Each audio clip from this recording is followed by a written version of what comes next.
There's one time where I was close to giving up. This guy sprints over to me. He's just coming at me and I can't get this guy off of me.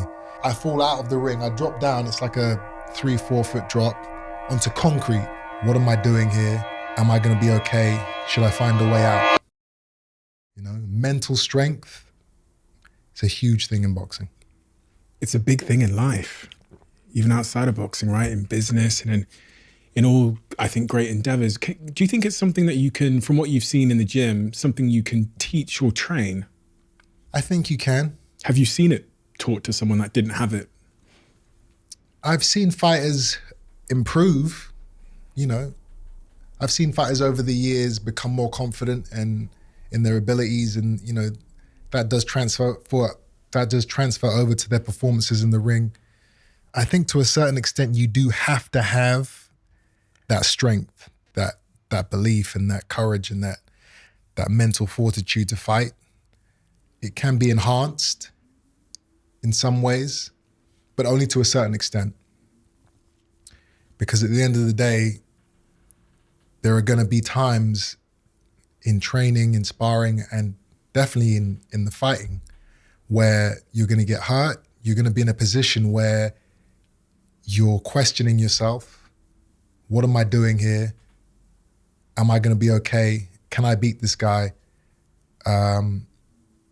Should I give up? Should I find a way out? This is too much.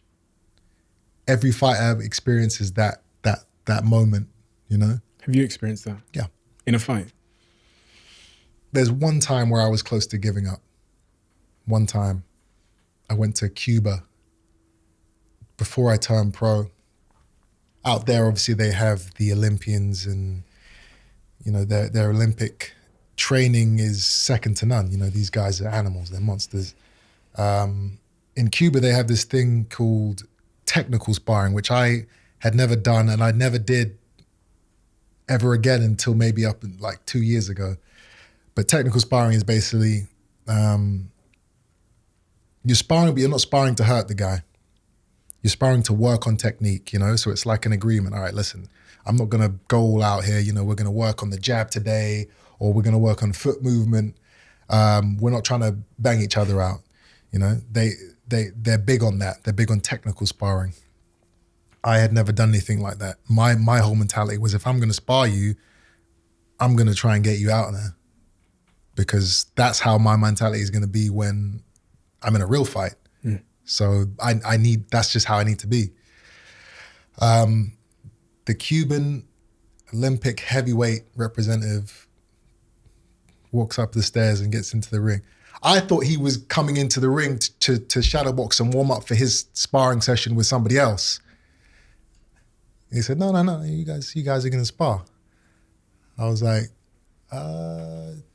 he's about 3 times the size of me? What do you mean? He's like, yeah, it's okay. He'll work with you. Technical sparring. So I thought, sure, that's fine, let's go. First bell goes, this guy sprints over to me and just starts laying into me. The biggest shots, bang, bang, bang. Head up, moving out the way, dodging, running around the ring, and he's just coming at me and I can't get this guy off of me. He knocks me out of the ring. He punches me. I fall out of the ring. I drop down. It's like a 3-4 foot drop onto concrete. My knee hits the concrete. My leg goes dead, right? This is the second round that this happened. I still have one more round afterwards. So I'm getting up, legs completely gone. I'm looking up, and this heavyweight's like leaning over the ropes, looking at me, looking down at me. And I have a decision to make. Do I get back in, or do I say, listen, my knee's bad, you're too big, I've got a concussion, let me just take a break. So I'm sitting there, I'm looking around, everyone's looking at me, my dad's there. I was like, you know what, let's fucking go. Let's go. Walk back up, knowing what I was about to receive as soon as I got back in the ring. And that's exactly what happened. Clapped us back in, just starts laying into me again for another 2 rounds. But my whole thing was, I have to finish the 3 rounds. Why? Because I said I was going to do the 3 rounds. I said I would spar him for 3 rounds. I'm not leaving this gym with everybody knowing that I quit. Why not? Why not? Because I couldn't live with myself. I've got to go home and go to sleep. How am I going to go to sleep with that on my mind? You know, I can go to sleep with getting my ass kicked by a guy who's 3 times bigger than me. I can sleep like that. I can't go to sleep knowing that another man made me quit, made me run out of the ring. No. So I got back into that ring and I took my beating like a man. And from that day on, I was never scared again. So that was the worst experience of my life in terms of boxing, but it was also the best experience because I knew what I was capable of. I knew I had it inside me to not give up. I knew I could take a shot. I knew I had what it would take to make it. If he can't make me quit, who's going to make me quit? Nobody. So that stuck with me for the rest of my career.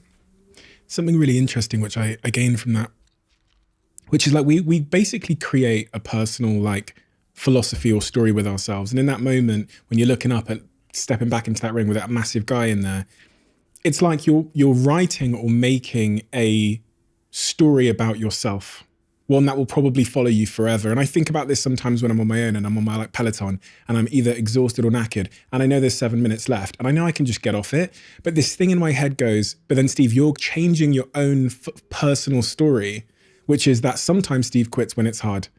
And the thought of having to live the rest of my life with that, and it sounds like a very strange thing I've never said before, but the thought of having to live with that personal story, that personal philosophy, that's who I am, is never worth getting off the bike. Because, okay, it's 7 minutes today, but it's a lifetime of thinking that's who I am. Yeah. And it sounded like that in that moment, you had a choice about who you were going to say, you know, and it's a self thing. I know there's other people there, but sometimes when, I'm sure you have it in the gym or whatever, when no one's around, it's just you and you. Yeah. And you have a decision to make about who you are, right? Yeah. Happens a lot in training, I imagine, as well, right? No, that's actually when it happens the most. You know, there are times, you know, I'll be on the treadmill or I'll be running and I'll get a cramp in my calf. Yeah. I've still got 8 minutes to go. Because you said you were going to do. Because I've set the timer for 40 minutes on the thing. So I'm on 32 minutes. The cramp starts going. You're on the treadmill. Yeah. You got 8 minutes to go, and I'm running like this now. But I'm not getting off the treadmill because I've got to do the 8 minutes. Why? No one's there. Nobody's there. But if the treadmill can make me quit, what happens when I get into the ring with a guy who's hitting me and I'm hurt? Yeah, He's gonna make me quit too. Yeah, so I'm on that treadmill for 8 minutes like that, just trying not to get the pressure on this leg, but I'm finishing the 40 minutes. Now that is, you know, it's huge because it teaches you to believe and to know that, you know, no matter how hard things get, you will find a way. You'll find a way. It doesn't matter who's watching, you know, because, yeah, no one's around right now, so no one would know if you took that break.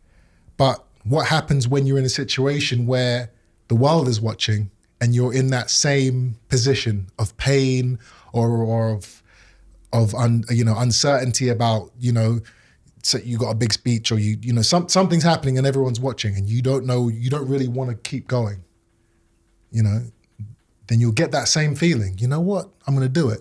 Not, all right, well, listen, I'm done. It's too much. You don't ever want to put that spirit inside yourself. You know, you got to keep those demons out. You know, and they are demons. You know, and if you let them in enough, they take over. I don't let anything like that inside me. I always beat what it is that's in front of me, what it is, whether it's mental, whether it's spiritual, whether it's physical. I always make sure I come out on top. If you love the Diary of a CEO brand and you watch this channel, please do me a huge favor. Become part of the 15% of the viewers on this channel that have hit the subscribe button. It helps us tremendously, and the bigger the channel gets, the bigger the guests.